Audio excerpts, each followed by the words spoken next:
Hai guys, bersama aku lagi Faizanal. So sejak beberapa tahun ni kita boleh nampak yang smartphone bajet dengan harga bawah RM1,000 makin lama makin bagus dan juga harga lebih mampu milik dengan spesifikasi yang ala-ala macam phone flagship kan. Bateri yang besar, ada fast charging lagi, skrin dengan refresh rate tinggi, kebolehan kamera dan macam-macam lagi yang memberi kelebihan kepada kita sendiri sebagai pengguna.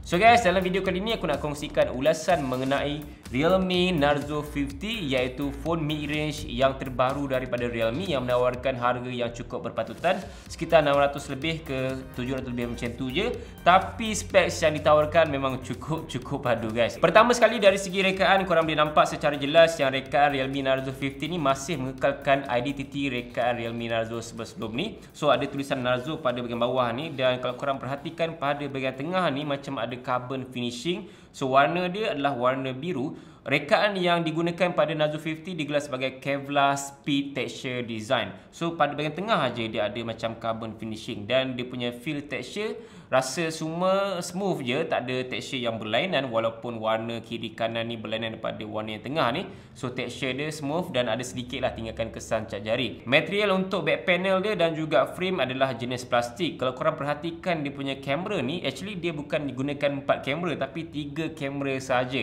Yang satu ni adalah flashlight. So kamera utama dia adalah 50 megapiksel guys. 2 megapiksel makro dan juga 2 megapiksel depth sensor. Tiada kamera ultra wide. So itu adalah antara satu kekurangan yang besar untuk sebuah phone mid-range pada tahun ni, tak ada ultra wide. Macam aku memang pengguna setia ultra wide, aku rasa a big loss jugalah untuk smartphone ni kan. So boleh consider lah kan, sebab manakah smartphone ni dibekalkan dengan bateri yang cukup besar iaitu 5000 mAh, dan untuk ketahanan bateri dia aku dah gunakan smartphone ni for a few days untuk main game, buat kerja dan sebagainya. Aku rasa tak ada masalah yang besar untuk korang nak gunakan smartphone ni dalam masa seharian daripada pagi sampai ke malam. Dan of course kalau bateri habis pun dapat sekali dengan fast charging 33 watt guys.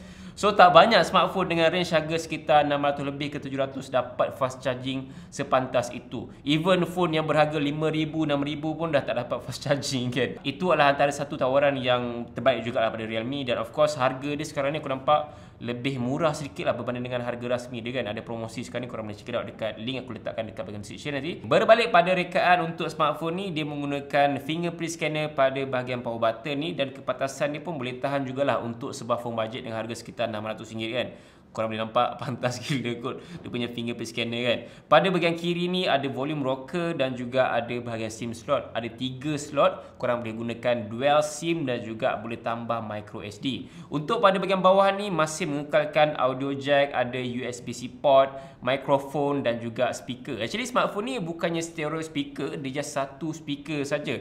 Aku dah test main game, aku dengar lagu dan juga tengok video pada smartphone ni. Actually dia punya kelantangan speaker tu kuat juga tau, kelantangan dia. Cuma dia punya sound tu tak cukup crispy dan juga bass tu memang kurang lah. Sound dia lebih kepada plain dan lebih kepada lantang. Kalau korang main game kat smartphone ni ataupun pegang dalam bentuk landscape macam ni, memang kacau gila tertutup pada bahagian speaker bawah ni kan. Seterusnya pada bahagian skrin, smartphone ni menggunakan panel jenis IPS LCD yang bersaiz 6.6 inci Full HD+, dan ada refresh rate sehingga 120Hz. Untuk dia punya kecerahan dan juga color tu bagi aku memang just nice kalau kita nak gunakan dalam kawasan yang tertutup ataupun indoor. Tapi kalau kita gunakan dekat outdoor, dan kita tahu yang kekurangan IPS LCD ni adalah dia punya kecerahan tu tak mencapai macam kecerahannya daripada skrin OLED ataupun AMOLED yang pencecah sampai 1000 ataupun 1000 lebih nits. Tapi dia punya kecerahan untuk smartphone ni hanyalah sekitar 600 nits saja, yang bagi aku tak cukup cerah untuk kita nak gunakan dekat outdoor, dan memang nampak malap gila kot skrin ni walaupun kita dah naikkan the highest brightness dia kan. Dari segi paparan skrin dia aku rasa dah cukup bagus pada smartphone ni, memandangkan ini just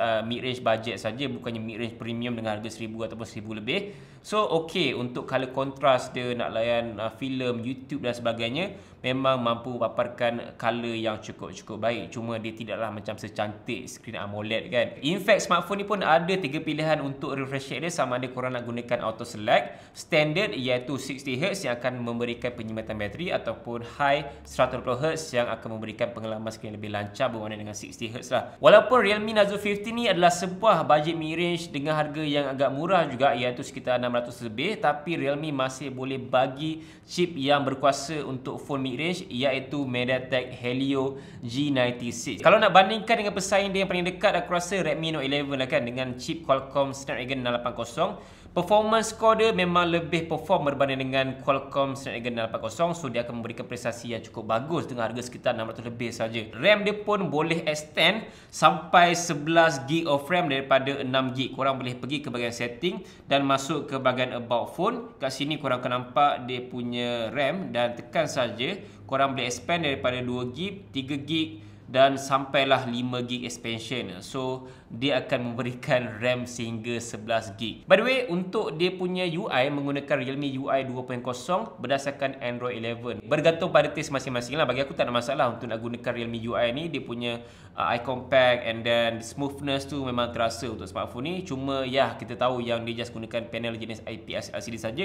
So ada sedikit lah nampak dark shadow pada bahagian bingkai dan juga pada bahagian pansel kamera ni kalau kita buka paparan yang berwarna putih. Kalau harga dah macam ni tak boleh nak expect banyak sangat lah kan. Kita bukannya beli smartphone ni dengan harga 1000 lebih kan, RM600 kot. Yang terakhir untuk bahagian kamera dia, macam aku cakap awal-awal tadi, yang dia just gunakan 3 kamera saja. Dan untuk kamera dia tak ada fungsi ultra wide, dan aku rasa itu macam satu kekurangan yang besar juga untuk phone mid range pada tahun ni. Tapi memandangkan ini adalah budget flagship, korang boleh decide sendiri sama ada korang guna betul-betul atau tidak. Ultra wide tu kalau tak guna memang tak perlu nak fikir pun lah. Tapi macam aku memang pengguna ultra wide, aku rasa macam kekurangan yang besar jugalah untuk sebuah phone pada tahun ni kan. Untuk dia punya kamera boleh zoom sampai 10 kali tau. So ya, boleh tahan juga. And then video dia sampai 1080p saja. Dan fun fact, dia ada fungsi Ultra Steady. Aku tak sure sama ada ini kebolehan hardware ataupun software, tapi most probably ini adalah kebolehan software dia lah. Dan ada dua pilihan saja, 720p ataupun 1080p. Dan aku rasa macam pelik sikit kenapa tak ada pilihan FPS kan. At least bagilah pilihan FPS untuk rakaman video dia. Antara fungsi kamera lain dekat bahagian more ni pun banyak juga untuk korang nak gunakan pada Realme Narzo 50 ni. Ada dual view video, boleh rakam kedua-dua kamera depan dan juga pada bahagian belakang. And then ada Ultra Macro, Text Scanner, Expert Pro, Panorama, Time Lapse, Slow Mo pun ada, 1080p, 120fps. Cuma kekurangan kat sini dua je lah. Tak ada pilihan FPS dan juga tak ada kamera ultra wide. Instead of dia bagi depth sensor, why not kalau Realme letakkan ultra wide kamera kan. Cuma harga dia mungkin akan lebih sedikit lah berbanding dengan harga yang Realme tawarkan sekarang ni. Keseluruhan apa yang Realme bagi pada Narzo 50 ni memang satu tawaran yang sangat menggiurkan dan juga menarik untuk korang dapatkan dengan harga semurah itu. Bagi aku, specs yang dibagi ni sepatutnya harga dia mencecah RM1000, tapi Realme boleh jual dengan harga bawah RM800 saja guys. So ya, kita tahu Realme pun ada kurangkan sedikit kebolehan dia dari segi kamera. Tak ada ultra wide, dari segi dia punya screen just IPS LCD saja instead of AMOLED macam Redmi Note 11 series. So ya, ada kelebihan dan juga ada kekurangan dia. Memandangkan harga dia agak murah, so adalah kekurangan dia untuk korang terima ataupun tidak saja. So guys, aku rasa itu saja antara ulasan aku tentang Realme Narzo 50. Korang boleh bagi pendapat korang dekat bahagian komen tentang smartphone ni, sama ada menarik ataupun tidak, ataupun maybe ada smartphone lain yang memang menjadi pesaing hebat untuk Realme Narzo 50 untuk kita consider, sama ada nak beli model tu ataupun nak beli Narzo 50 ni kan. Okay, berjumpa lagi dalam video. Assalamualaikum, bye.